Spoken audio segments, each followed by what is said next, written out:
We found out why GPs very rarely use video and why they abandoned it. During the early months of the pandemic, an awful lot of GPs, I think something like 98% of them, actually got the technology for doing video consultations. And I think most of them had a go. But then what happened after a few months was that it all walked back. So GPs introduced video consultations and then abandoned them. Still, right now, only about 1% of consultations happen by video.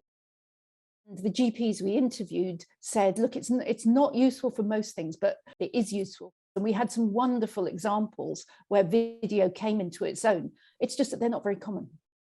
The classic thing is renewing their sick note, or maybe if the GP wants to just check that somebody's on the mend, or doing a routine check on a stable chronic condition in someone that is known. Now, those kind of things are very effectively done remotely, but they're also very effectively done by telephone.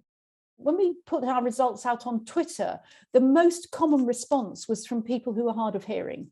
The hard of hearing people like video rather than phone. And actually, when everybody's wearing masks in the face-to-face consultation, a video, when you don't have to wear a mask, can be really helpful.